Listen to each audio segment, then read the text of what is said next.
We start off the episode right where we left off episode 2 regarding Wednesday's kidnapping, as the hooded people question who and why they've disturbed their inner sanctum, as some flash projection is eye gouging her. As it's made immediately apparent, the hooded people are none other than Bianca, Xavier, and some other students. So yeah, as thrilling as that capture would entail, it's literally deflated in the next episode as a cheap bait and switch. In fact, it's such a bait and switch that at no point in the rest of this season will the nature of the Nightshades get brought up again. But we can also go into how the Nightshades knew Wednesday was even investigating this secret compartment at this late of time in a moment. Xavier asks Wednesday how she knew how to get in, and Wednesday has Xavier sift through her pocket to find the torn page Rowan left with her as she used the watermark to lead her to this place. Interesting how at no other time did Wednesday bring this detail up to any of the people skeptical of her claims of seeing Rowan's murder, but what's even more drastic than that is how Bianca describes the nature of the Nightshades. Supposedly, the Nightshades are an elite social group that disbanded as a result of another murder that happened 3 decades ago, but these people have been keeping it up so long as things are quiet.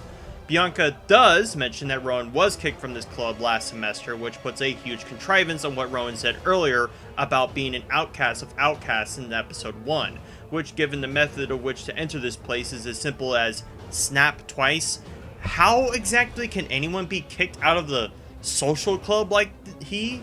Shit, even Wednesday suspects the Nightshades kicked Rowan because of the panic he caused up to his death. Remember, none of these people still believe Rowan is dead, which may add some credence to Weems and Bianca being part of a cover-up of Rowan, but given Rowan had already been long out of their group means that Weems is extremely clever and that the Nightshades only selectively have their inner sanctum on tight security. Bianca asks what to do with Wednesday given she isn't part of the club. Xavier offers her an invitation to it, but Wednesday isn't interested while also again having to flex on the club by having untied herself before she has this awkward line that was supposed to be a joke, but it's delivered very weirdly given that Wednesday doesn't really express a lot of emotion. And that is effectively where the Nightshades subplot starts and ends, as it will never get brought up again, nor does the significance of any of the characters being part of that club hold any significance. Honestly, if Rowan had gotten the book at the library that Wednesday was at earlier, nothing about this scene would have been needed, but alas, you need an end of an episode cliffhanger to keep people talking and watching week by week. Wednesday pours through the book she got at the Inner Sanctum to weave some extra context as to the significance of the drawing, believing that not only is she a danger to Nevermore, but an accessory to it by some shadowy pilgrim figure. He'll be significant later on, but only for the extent of his backstory and not what he actually does in the show. As I said in part 1 of this series, every episode will have a school flavor of the week, and last episode was an annual race, so of course episode 3 will have a field trip regarding Outreach Day, commemorating a new statue to be erected at the town square of Jericho. All the students will also volunteer in certain activities in various locations around Jericho, as Enid gets Pilgrim World and Wednesday gets Uriah's Heap. The relationship between Enid and Ajax to develop a bit throughout, as it will foreshadow certain plot elements that will happen in episode 4 that are about as contrived as a high school romance plot goes. Weems mentions to Wednesday that she brought her cello to the town square, hoping for her to perform it like she did back in episode 1, although Weems says, "the other night," when effectively a week has gone by if we assume every day and night panty shot counts as one day up to episode 3. The kids get dropped off at Jericho as Wednesday looks at Xavier vacantly staring at a blank wall. They have a bitter back and forth that apparently Xavier still isn't aware that Wednesday was spying on him regarding his beef with Bianca, and Wednesday still trying to convince him that Rowan was killed, not expelled. Wednesday asks Xavier if he tried communicating with him, to which he responds no, so again, as I said, Weems' little cover-up would only work temporarily unless she had a complete body double of Rowan at the ready. Wednesday prods further regarding Xavier's dismissiveness about Rowan and the Nevermore book she plundered, as she noticed that Xavier wasn't surprised to see it. Xavier says he saw the journal open a few days before the Harvest Festival at Rowan's desk, and got upset at Rowan for stealing it, which proves again that he was withholding information from Wednesday when she mouthed off at him at arrow practice.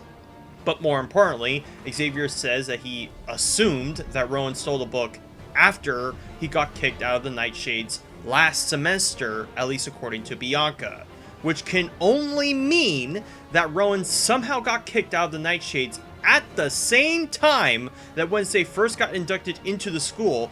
Otherwise, why would Rowan get an inkling for the book unless he came witness to her in the first place? And you might not think this important, but remember, the argument Rowan and Xavier have warrants Wednesday the vision she got, as well as the means of which to suspect Xavier is withholding information from her, because otherwise, she might have not had ever gotten a clue as to where to find the book at all. Xavier inadvertently helps Wednesday with her investigation by mentioning that the shadowy pilgrim in the drawing looks like Crackstone, the founder of Jericho. A bit odd for that, as long as Wednesday has been around Nevermore and Jericho, that she didn't happenstance come across a likeness of Crackstone up until the Poe Cup, that she literally has to be pointed as to what. Kinda makes me think that whole trying to sound like a smartass isn't what it's crackstoned up to be. We pan to Sheriff Galpin meeting the mayor and his son, the pilgrim bully I mentioned in episode 1 that would be of some significance to the plot later on. Lucas is his name, so I guess I lied a little bit when I said that Eugene was the last new character to be introduced to us, but his appearance here will only foreshadow what happens in episode 4, as well as a small exchange he has with Bianca, but nothing more. Sheriff mentions the incident Lucas got himself up to, which gets him to jolt off as the mayor and sheriff exchange a few lines regarding the string of murders. Again, Galpin is dead set to pin this on Nevermore, at this rate making me suspect he has a ulterior motive himself to do so, as the mayor tries to shut him down on part of Nevermore being single-handed in keeping Jericho afloat. Galpin isn't exactly on board with the dismissiveness Mayor is giving him, so he walks off, which allows us the mayor's formal announcement of the outreach day before the students go to their assigned posts. Wednesday convinces Enid to swap their volunteer assignments by noting that Ajax was also assigned at Uriah's Heap, so it's off to Pilgrim World we go! And so we are introduced to Pilgrim World as some tourists get dropped off to look at the sights. We get several painfully unfunny segments regarding the various attractions around, although the location and significance of the meeting house will get mentioned here as Wednesday prods information, but as a consequence of plot, it's being renovated, which means no entry. So now everyone has to go to the fudgery for more hilarious lines from Wednesday. Oh, did I say hilarious? I meant power drill to the ear inducing. Genießen Sie Ihr authentisches Pilgrimfudge aus Kakaobohnen, bezogen von den unterdrückten Bewohnern des Amazonas. Was? Alle einen nehmen dazu, dass armselige Schussung vorbereitet amerikanischen Geschichte auch frisch durchhalten. Übrigens, Fudge wurde erst 258 Jahre später erfunden. Hat jemand Interesse? Yes, because apparently the fudge that was made by oppressed indigenous people yet also wasn't invented for another 250 or so years is really striking the deftness of this heavy-handed social commentary disguised as some joke here. We also get shots of Enid and Ajax looking at the oddities of Uriah's Heap while this absolute loon of a shop vendor weirds them out further, with nary even a sigh from me to respond to whatever attempt at humor this was. If it wasn't already apparent to you guys, this episode has a lot of filler, which is baffling given the length of this episode, as well as how short this season is by comparison. Shit, maybe if they went a bit more depth on the Nightshades, that might have spruced up this literal white noise of an episode, but they already dumped out the baby with the bathwater on that one. The Pilgrim Bullies are once again up to their shenanigans by picking on Eugene for being fat, I guess, before Eugene projectile vomits onto one of them, because gross out humor is also an easy joke for shows like this. Anyhow, the boys are about to put Eugene on the stocks. Wouldn't really be effective assuming it's a mock-up and not a real one, before Wednesday comes in to fight them again. This of course goes literally nowhere and makes me think I'm gaining deja vu regarding how often the scenes are starting to blur in on one another. Weems and the mayor meet up at the Weather Vane. That's the cafe Wednesday met Tyler, for your information, and their exchange is a lot more cordial given their arrangement. And no, not that kind, you pervert. There is a curious glance we get from Thornhill, who's also here, which has about 10 layers of subtext that I can't quite get into until all the reveals are laid in place to understand what likely feeling Thornhill is having about this. Although this could be incidental, as apparently Thornhill hadn't been acquainted with the mayor or vice versa, so in they meet. I should also mention how the weather vane will feel like the goddamn public square with how many of the main characters all gravitate to it, much more than Wednesday if you can believe that, which allows many contrivances to take place in and around it, like the aforementioned Bully Brigade earlier. Weems wants Thornhill to keep watch on Wednesday, which gives us this look from Thornhill, making me think she isn't too thrilled about that on top of her cordiality towards Wednesday, but again, the subtext goes deep, and I can appreciate the subtleties that Christina Ricci emulates from this character. If only that subtlety and cleverness kept up for the entirety of the season. Wednesday cleans up Eugene, which gets Eugene to confide in Wednesday, touched by her standing up for him. Again, I can appreciate some tonal consistency with Wednesday's motherly protection of the little guy here, which is something you'll recognize me questioning regarding Rowan, but the difference there was that they had little chemistry to go off on, unlike here. Regardless, Wednesday enlists Eugene's help to break into the meeting house. Wednesday manages to break in using Eugene's retainer as a makeshift lockpick, as Thing directs her to an item of interest inside the meeting house regarding a curious painting with a figure that looks like the Wednesday copycat she saw in her vision at Crackstone Crypt. Miss Adeline, the tour guide, suspects Wednesday lurking about where she doesn't belong, as Wednesday tries to fetch a book that looks similar to the one the girl from her vision was holding, only to find that it's merely a replica of it. Adeline storms in with Eugene at his ear, wondering why Wednesday is out lurking about it, with barely any disciplining of their behavior thus far. This will become inexorably worse as we go into the episode farther, but in spite of Wednesday's age, she's able to converse and rattle on adult conversations with adults regardless if it's any of her business to, and without any recognition from the parties involved. So, for a large portion of the season, Wednesday will get involved with some devious acts without actually getting reprimanded for them, especially with what happens at the end of this episode. It turns out that the meeting house at Pilgrim World is also a replica, and that the replica book was stolen a month prior. Adeline doesn't know where the original meeting house was, which of course no one would, considering that wooden ramshackle barns don't often stick around after 400 plus years, with real-world examples like the replica of Fort Clatsop as an example. Back at Uriah's heap, some hobo pilfers a camera out of sight of Enid and Ajax, which again, this person will become a casualty of the string of murders, as well as another clue to what the monster is to keep this footnote in mind. Enid and Ajax have a moment where Enid finds some analogy to the taxidermy couple in relation to their relationship being of unlike species finding common ground. Ajax mentions the poke up and how he was impressed by what Enid pulled on him, somehow not upset that she could have killed him given the chance.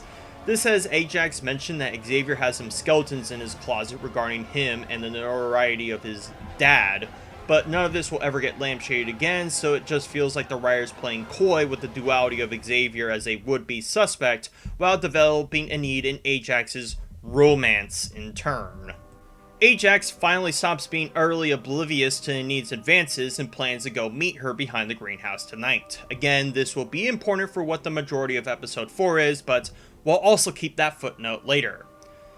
Back at the weather vane, we see Xavier doing his assigned task while Wednesday is here to ask for Tyler's whereabouts, which obviously Xavier is quite unpleased with. Tyler shows up and wonders what Wednesday needs, which is primarily a location of the original meeting house. Tyler knows of some old ruins of it out in Cobham Woods, in which we get a perfect view of the map of Jericho and presumably Nevermore to the south of it.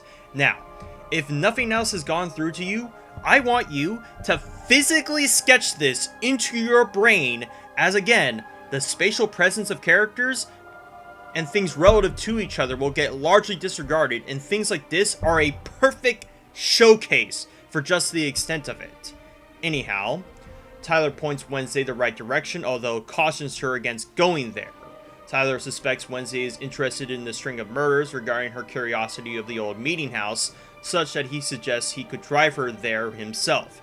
Now again, on first viewing, this could be seen as entirely innocent of Tyler to do, given his willingness to get her out of here in the first place, but there's much more underneath the surface to come from his intentions, especially prudent given how quick he was to pin the meeting house as related to the monster killings.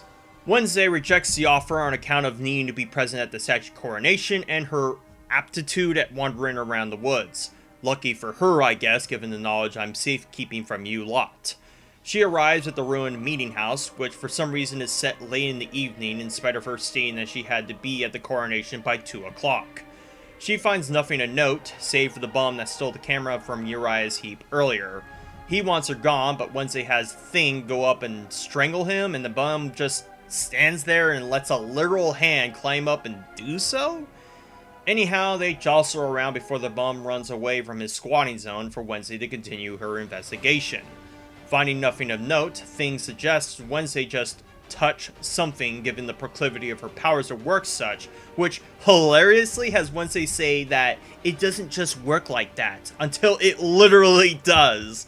I mean, as consistent in their inconsistency as they are, the visions also don't trigger on certain other things and people she touches that would elucidate her investigation.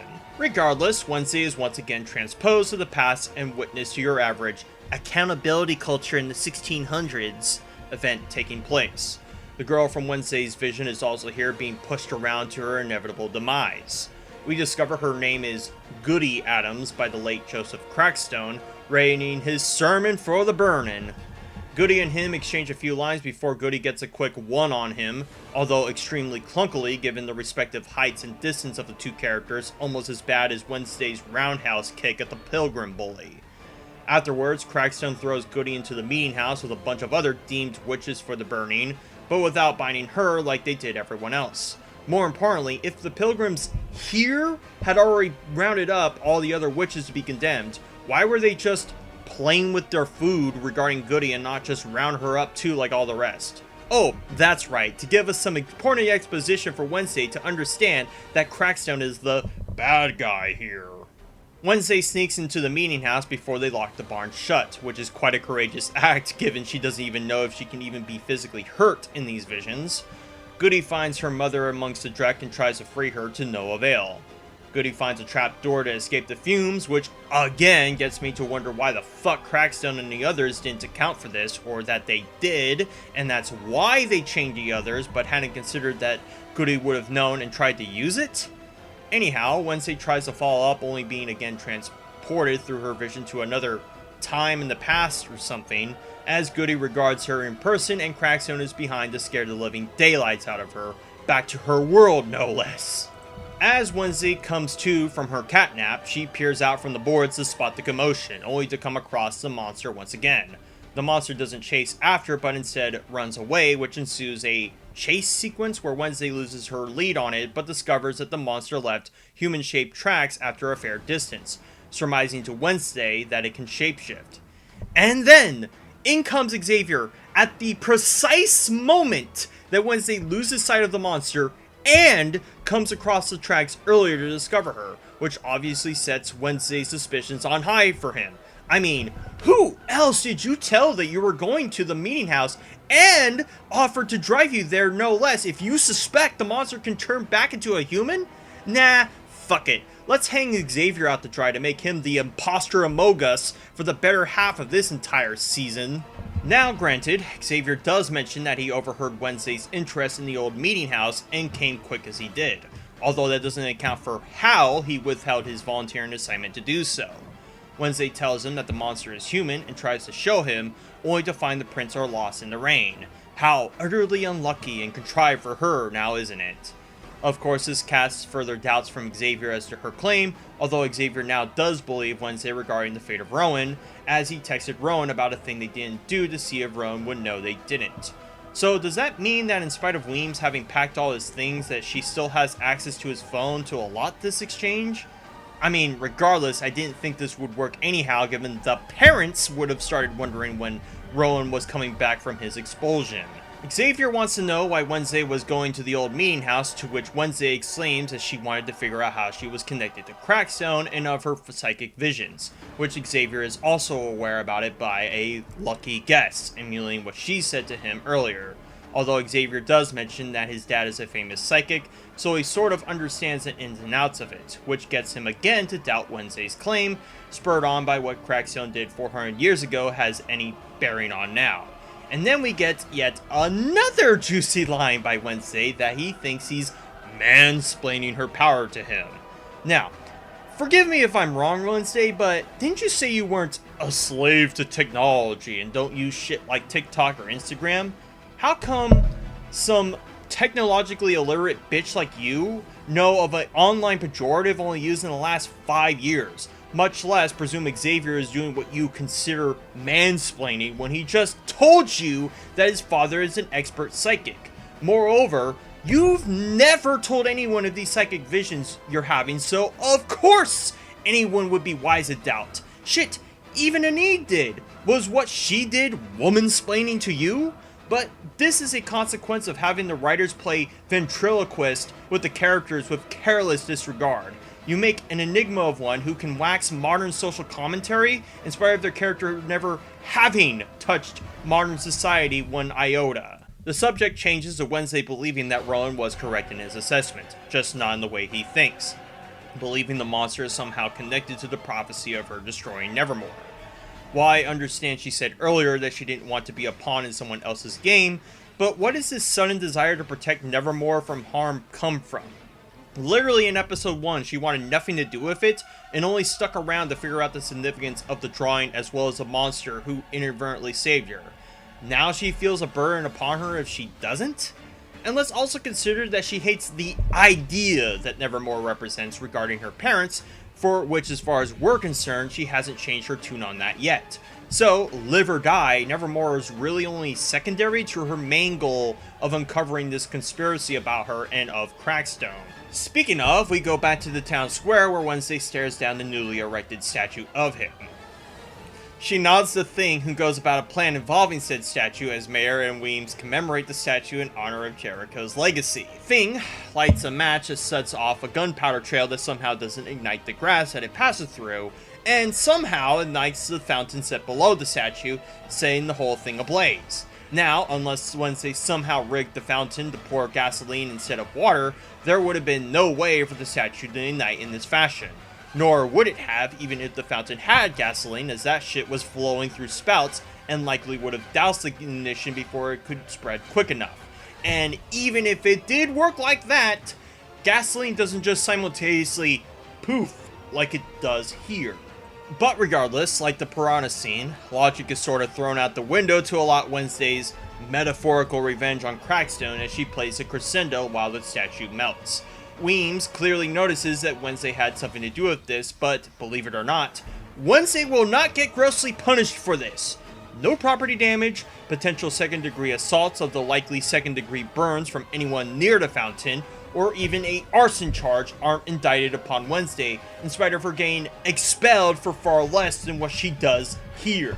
Oh, I mean, Weems does mouth off Wednesday, but doesn't have hard evidence to prove it, as Thing did the handling of things. Now, regardless if Thing did, considering Wednesday's actions after the statue blew up, I think it's safe to say she does have a part, especially when she indicts Weems for trying to cover up the real history of Jericho's founding and implicates herself by her condemnation of Crackstone. Weems wants to impart some semblance of an amicability between the normies and outcasts, despite the fact that the normies might as well be outcasts too, through the Outreach Day and likely her endorsement of the mayor's campaign, to which Wednesday finds balderdash.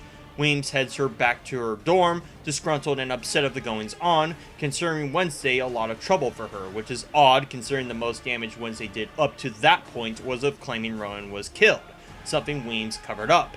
So if anything, Weems gave herself more heartache than what it's worth. We go back to the old meeting house where the bum returned to his squatting quarters, fiddling around with the camera he stole.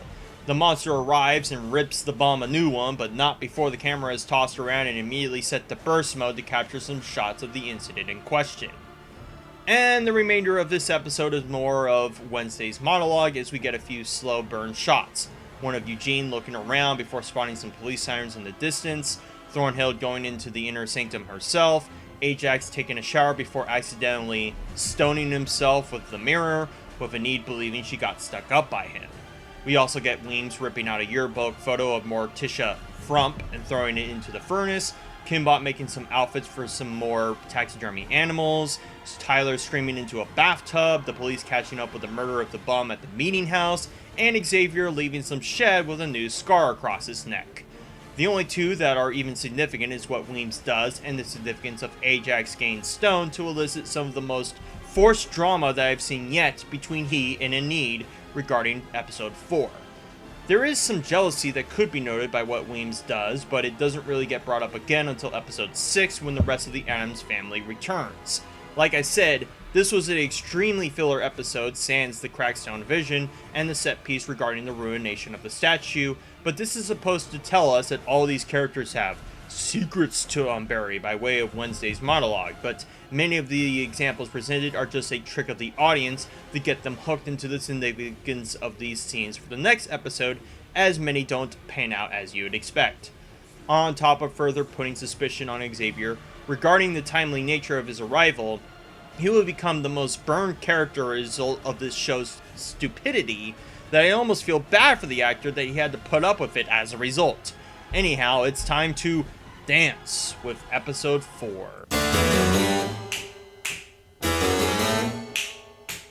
We start episode 4 with a panning shot of the town's morgue with things sneaking around to blot out the security cams and open the way for Wednesday to enter. Wednesday is here to comb over the autopsy regarding the monster as well as any correlation with the monster's other victims. She finds a container of the bum's dead body and conveniently, unlike the hiker, the bum is still mostly intact from the monster's assault, which will become a contrivance once another character of ours suffers a similar fate. After Wednesday gets her report and Thing gets the copies ready, Thing notices someone coming to the office, which is high time for both to case the joint. We tune into Galpin talking to Dr. Anwar, who's some investigative surgeon who has him inspect the bum's foot that Wednesday noticed was missing. He points notice that 2 of the toes are missing and that their means was more surgical than the rest of the injuries inflicted. The doctor mentions to Galpin that he's a day away from retirement, which, if you've ever known about the trope of a character saying they're close to retirement, chances are they're closer to the grave. As Galpin leaves Anwar to do his thing, he notices one of the containers ajar and opens it, to spot Wednesday posing as a dead body.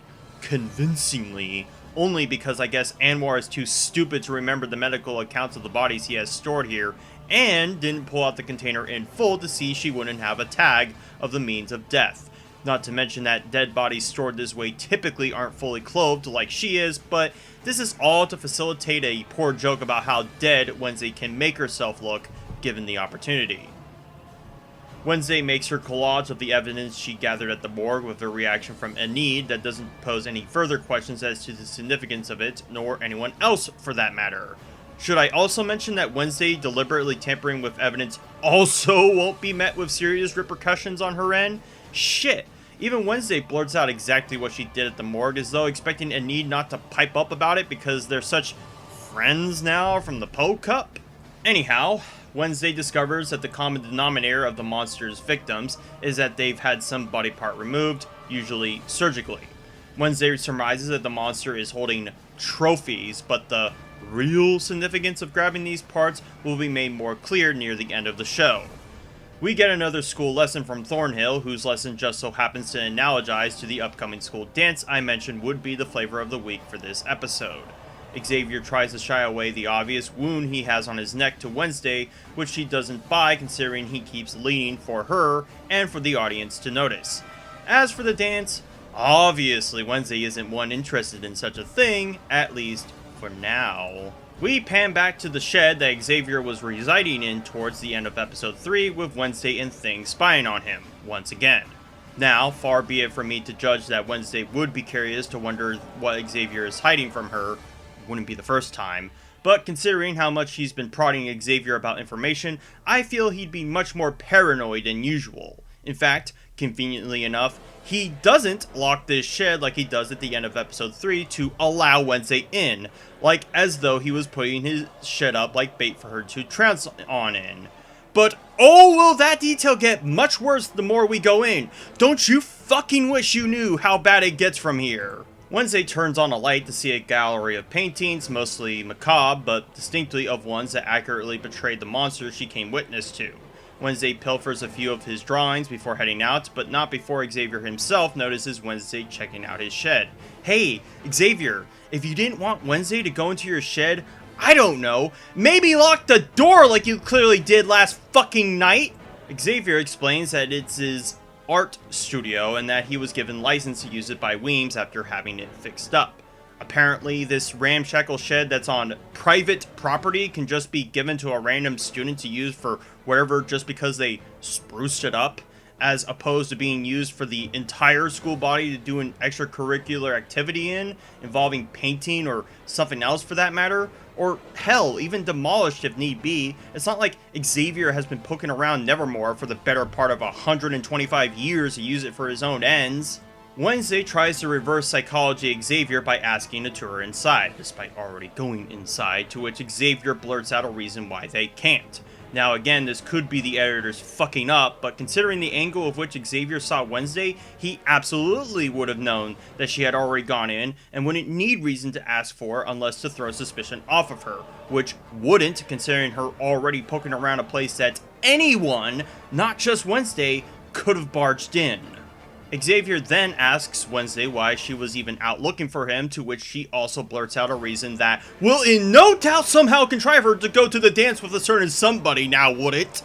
But it does, as Xavier suspects she's taken an interest with him with her stupid lie, which gets Wednesday into a position to ask him to the dance so she can further prod his suspicions of being the monster.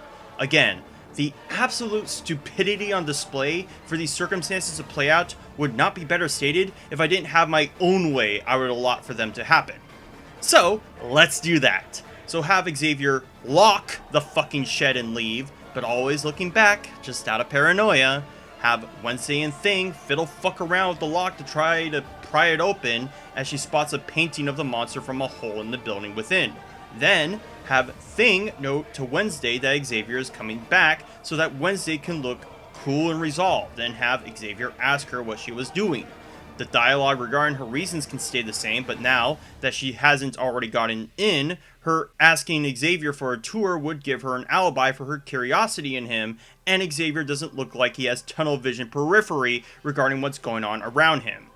As for arbitrating Wednesday to the dance, have Xavier come to that conclusion that she's interested in him because of her poking around his art studio, and Wednesday go along with it out of the aforementioned opportunity. See? Wasn't that fucking hard, now was it? Of course, Enid is jumping out her socks about Wednesday going to the dance as she tries to help Wednesday get ready for it by finding her a dress for the occasion. More on that heavy-handed social commentary later. As of now, Wednesday has no care about dressing well and cuts Enid loose on the matter, at least until she spots the dress at Uriah's heap. Odd that Enid didn't think to direct her there, given she was at Uriah's heap last episode. Her gazing at it causes an interaction between Kimbot and her outside of the usual therapy session talk, which is mostly small regarding Kimbot's fascination with her trinkets and Wednesday's potential interest in the Raven. Wow. Words travel quite quick in Jericho, given at no point did either person make their hobbies the town's business to discuss. Wednesday goes to Galpin's office and brings Xavier's drawings as some sort of proof of her willingness to cooperate with Galpin, and potentially proof of Xavier being the monster himself. Galpin scrutinizes it with the photo of the monster caught from the camera and finds it unsatisfactory for his investigation until Wednesday tells him who drew it, to which she says she won't unless he forks over info. Of course, Galpin asks a question I'm sure anyone right now would be asking, as Wednesday has no business her age to be making deals here, but Wednesday tries to use her insider knowledge on Nevermore as a bargaining chip for Galpin, which comes to no avail. Wednesday leaves, but before she does, Galpin gets another once over on the drawing and asks if the person who drew it is a prime suspect, to which she nods errantly. Galpin states that he'll consider her offer if she brings more substantial evidence, which is honestly something I feel he should have said at the beginning of this exchange, as there is little to go by regarding a drawing. Back at the weather vane, we have a conversation between Enid and Lucas, who Lucas has interest to go to the Raven with Enid after overhearing a conversation about her needing a date at the fashion store she tried to get Wednesday into. Of course, the reasons Lucas is displaying this interest now will be more evidence we get into this episode, but I do have to ask, is it customary for people outside of Nevermore's jurisdiction to be allowed to go to a school dance? Like, I always was under the impression that only kids who actually go to that school are allowed to go to that dance, but it's also not exactly clear whether this dance is a Nevermore occasion or a Jericho one like Outreach Day was. Wednesday once again bumps into Tyler, curious what she was doing at his father's place of work. He also assumes Wednesday wasn't going to the dance, as Wednesday tells him she had to for different reasons. Tyler asks who she's going with, and Wednesday says Xavier, which gives Tyler this look of disappointment at that realization. Wednesday wonders why Tyler is upset, and Tyler had assumed that Wednesday and him liked each other that way, only for Wednesday to nod him off with a flat response and for Tyler to shuffle away in a huff. Again, there might be more subtext than there seems to be here, given what revelations about our characters will come apparent, but it is interesting to see Wednesday quite conflicted with the situation she put herself in for someone at the start she only used for her own ulterior motives. Back at Eugene's beehive, Wednesday sets her murder collage here as Anita is disgusted looking at it and as a good way to hide it from other prying eyes, which, hey, at least they acknowledge that as much. Eugene wants Wednesday to give a jar of honey to Enid in a hopeless bid to woo her, which gets the two to exchange some lines that got me to think that there was a four-way love square brewing from this alone, which, hey, 4 is better than 3 when it comes to the angles of absolutely contrived high school romances go. Anyhow, Wednesday does tell Eugene that she's going but for ulterior motives in spite of her just waxing philosophical to him about not buying into cliches and norms, which now gets me to ask the show in person. What feeling are we supposed to have about Wednesday going into this? Are we supposed to root her to go or not to go? Like, this episode really makes it a point across that Wednesday is conflicted about going because of the utterly contrived nonsense sequence earlier, but simultaneously not willing to commit to what she'll ultimately do. I mean, it's not even like she has to go to the dance in order to get any information on Xavier. She could cancel for arbitrary reasons and then substitute a date that would be more comfortable for her. Could she not? Eugene finds a curious pattern in the circles drawn on one of the sketches and points Wednesday to a cave. Apparently Eugene knows of this place from his collecting of Bud Life residing here. Eugene waits, only reluctantly joining Wednesday as they both dive in. Eugene spots some cuffs with scratch marks around the wall indent, and Wednesday a chipped fang as the concrete proof she's looking for to help Galpin's investigation. Wednesday once again goes into Xavier's shed, and again it is left unlocked for her to find some evidence to corroborate the chipped fang with Xavier's DNA. She finds a bloody rag in a dustbin as her choice of evidence before Xavier barges in the shed, wondering what she's doing. Again, Xavier, I really want to be your wingman here, but holy shit, why didn't you lock your shed if you don't want anyone going in it? Wednesday changes the subject and asks Xavier how he knows what the monster looks like while subtly accusing him of being it, while accusing him of killing Rowan to save her. As exasperated as Xavier is, he tells Wednesday that the monster has been haunting his dreams for some time now and uses painting as a way to get it off his mind. He drew it so well, in fact, that part of the painting came to life and clawed at him, explaining the scar across his neck. Despite all that, Wednesday still believes he's likely the monster and shows him the sketch of the monster's lair. The two single neurons in Xavier's brain finally connect that she was in this shed before and used her going to the dance as a cover. And then we finally get the first dig at Wednesday as a person from a character who should have called her out on her shit long ago. It's nothing personal. No, it never is with you, is it? I mean, do you even care about anyone or anything at all, Wednesday? Get out! Oh, what happened, Wednesday? No last word out of your sorry mouth? But still, as much as it satisfies me to see a horrible person get a ribbing, I still think Xavier was being extremely dumb with his decision to leave the shed unlocked if he didn't want people poking in, and for him to not already come to the conclusion that Wednesday was using him. Wednesday returns to Gulpin with the chipped fang and the bloody rag. Gulpin still wants to know who the suspect is, which, in a surprising turn of humility, Wednesday says she'll explain once he's run the test to see if they match.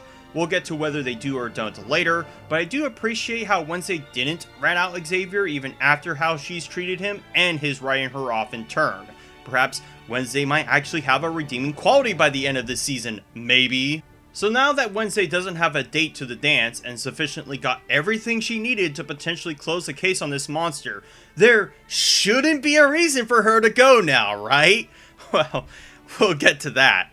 She asks Eugene that on account of them both not having a dance that they could go investigate the monster's lair at night. As she exchanges some glances with Xavier and walks off, Bianca of course takes the opportunity to ask Xavier out on a date on account of his not having one.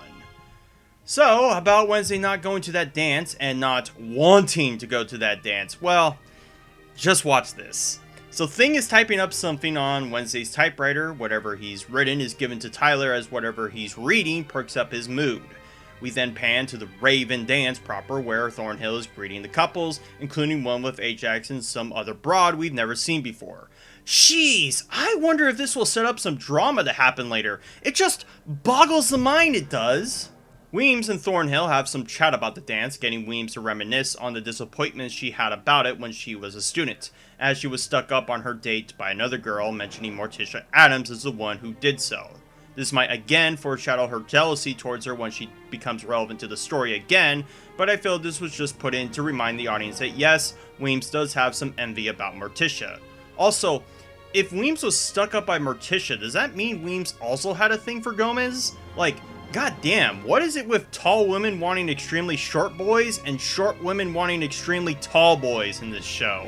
As Wednesday gets prepared to go monster hunting, she hears a knocking, assuming it to be a need, only to find Tyler in his Sunday best, prepared to go to the dance with her. Of course, Wednesday is quite upset that Thing would spring this upon her, especially of yet another person that doesn't actually attend the school and can just walk around the halls of it unmonitored too, no less. Yet Wednesday, in spite of her insistence that she doesn't want to go, in spite of her only taking interest to get a lead on Xavier, in spite of her already telling Eugene that they were planning on going to the lair, and in spite of her having no moral obligation to, she prioritizes going to the dance regardless. So basically, an entire half in an episode's worth of Wednesday's conceit about a school event is completely hornswoggled to arbitrate her going to a dance. Even worse, when you consider she won't do anything to warn Eugene that he's going to the lair alone and at night, which is extremely important for what will happen to him soon. And if that is the only reason they forced Wednesday to go to this dance so that could happen to Eugene, then by fucking god does that make Wednesday extremely wretched, and that wasn't even intentional this time. And holy shit, does it make whatever the fuck happened up to this point pointless, save for the lair and the evidence she gathered, which they could have done without needing to have yet another high school trope thrust upon this show's already murky premise. As Wednesday rifles through her clothes, Thing directs her to the dress she eyeballed at Uriah's heap, stolen on account of him. And if you thought the overcompensation of Wednesday's intelligence and wit on top of her clunky social commentary was already grueling, wait until you get a load of what she has to say about her dress. Wow. You look... Unrecognizable. Ridiculous. A classic example of female objectification for the male gaze. Now, I have to remind the writers once again, you wrote Wednesday into the circumstance to want to go to the dance in spite of her every objection not to. So all of this bullshit about her dress being objectifying is pointless when she willingly put it on, and the dress itself isn't even revealing, much less objectifying in any measure. What was that line you said, Wednesday?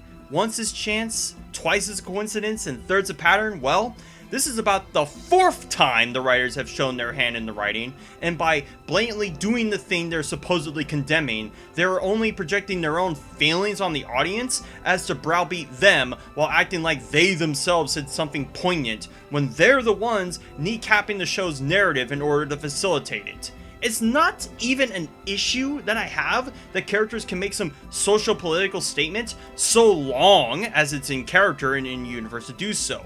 And every scene that Wednesday has made herself the proverbial ass of it hasn't been. So yeah, you can virtue signal all you wish about how, oh, isn't it brave to condemn this form of misogyny? When ultimately, you need this to happen because this show might as well be a shitty high school series with a convoluted murder mystery stapled on top with a faint drab of the Addams family paint wafting in its texture. Where were we? Oh yeah. Tyler compliments the dress, of course, as Eugene stumbles in, wondering what Wednesday is doing. Both give him the silent treatment, putting Eugene in a position of wanting to go to the woods himself. Wednesday insists that he doesn't, and that they'll go out tomorrow night. Now, as nice as it is that Wednesday was fortunate enough to give Eugene warning, because if he hadn't stumbled in like this, how else would she? Eugene insists to himself that he'll go regardless in spite of how cowardly he was about entering the cave with Wednesday before. I wonder why that is, storytellers! At the dance proper, Lucas and Enid stand awkwardly aside as Lucas comments on the statue, and Enid throws a line that, while cringy in of itself, would actually be something that I would imagine Enid would say. So, kudos for finally getting a character on point, if briefly, writers.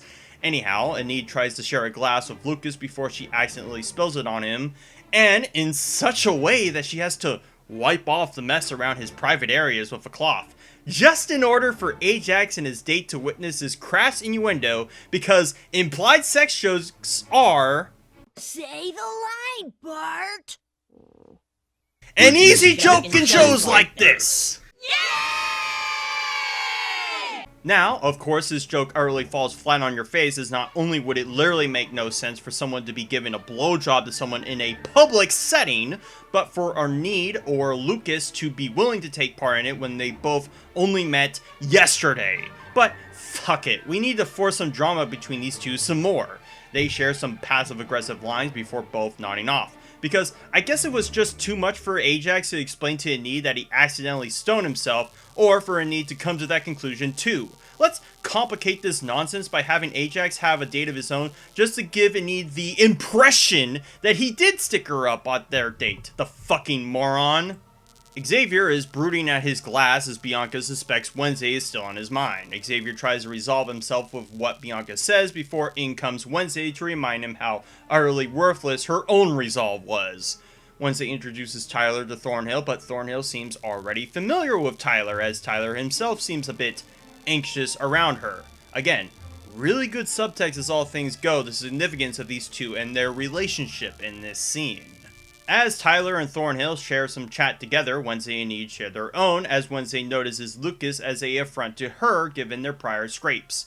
Enid reassures her that Lucas and her are trying to make their exes jealous, while Wednesday actually makes a decent pun regarding the kind of self-defense tool she has on her, although whether she is sincere about having a miniature mace is yet to be seen.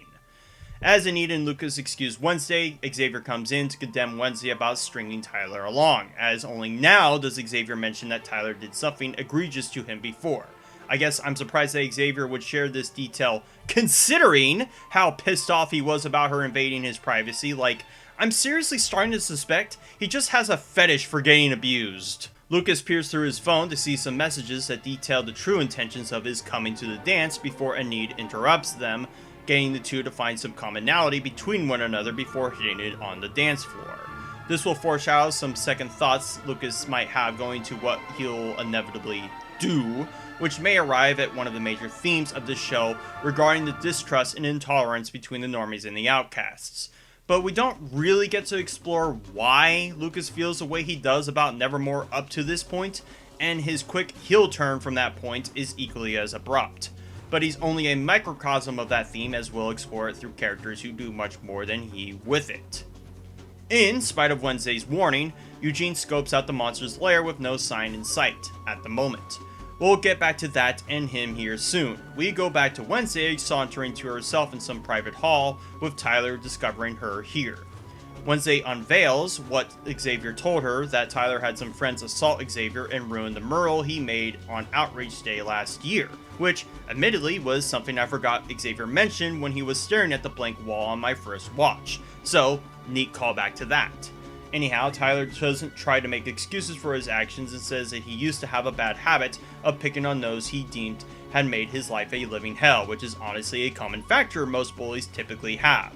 Of course, Wednesday doesn't really care as much as Tyler thinks, considering her attitude on Moss, although that doesn't explain why she seemed to mention it to Tyler and made it a point to isolate herself from the dance.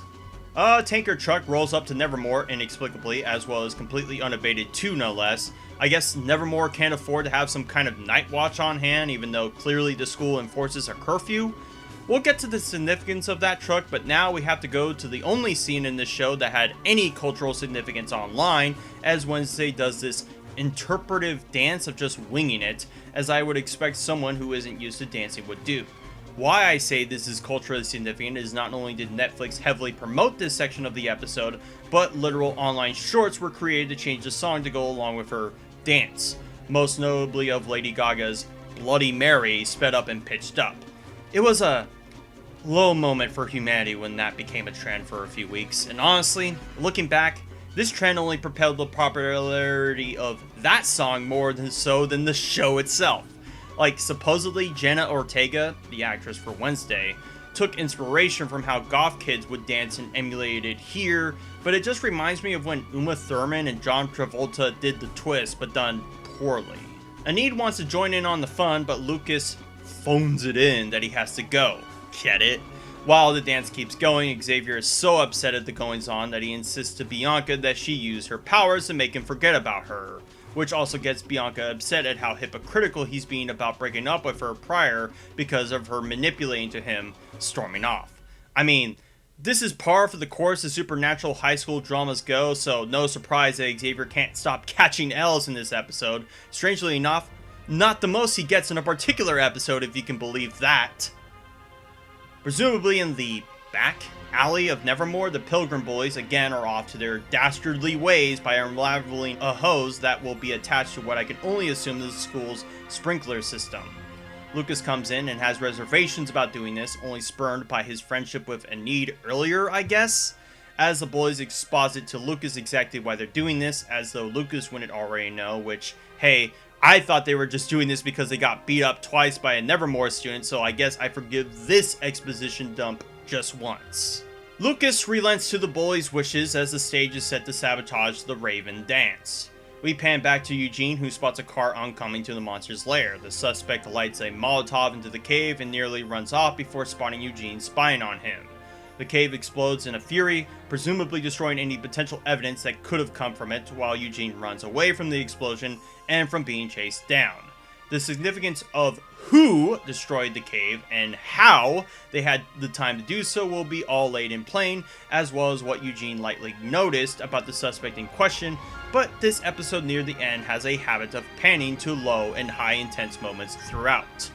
Like in this next scene where Wednesday and Bianca settle their differences, Bianca having felt defeated from how much Wednesday, inadvertently or otherwise, had ruined hers and Xavier's reputation.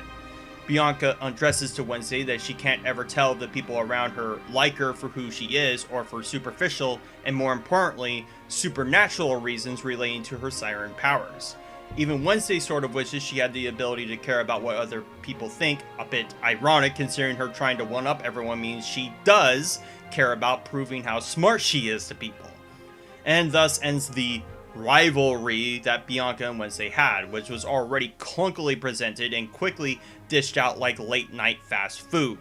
They will never have any significant beef again. In fact, Bianca doesn't have much more to do in this story save for the second to last and last episode, severely squandering any would-be potential for her as a wedge against Wednesday. And then we are whiplashed right back to Eugene running away aimlessly, trying to hide somewhere to catch his breath, before we slapdash back to the dance where Thornhill mentions a 11 o'clock event on the dance floor. This will be important with the time Eugene recorded himself, don't worry. Before the bullies ruin the event by pulling the fire alarm, setting the sprinklers in motion. The result is a scene done far better in Blade 1, if I say so myself, but nonetheless gets the job done. All the students freak out, save for Wednesday, which would make you think that Weems would suspect Wednesday is in on this if she was willing to sabotage a statue that she didn't like. Surely Wednesday would take part in fucking up a dance she didn't want to attend. Although remember, she totally didn't want to go. Regardless, this whole diversion for some reason gives Wednesday a vision of Eugene getting mauled by the monster, springing her into motion to save him from certain doom.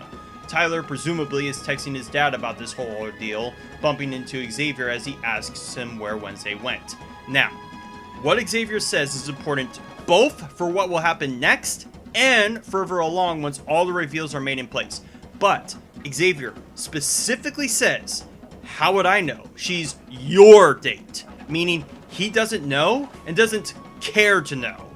More than that is that Tyler doesn't know either from all the panic and of Wednesday running after for Eugene herself. Why any of these small details are important? Well, that's a great question for another time. As the bullies run off with their victory, Enid inexplicably finds Lucas with them and figures that he had a part in the prank. Enid is a bit heartbroken, expecting Lucas to be beyond that before Ajax has them go fuck off.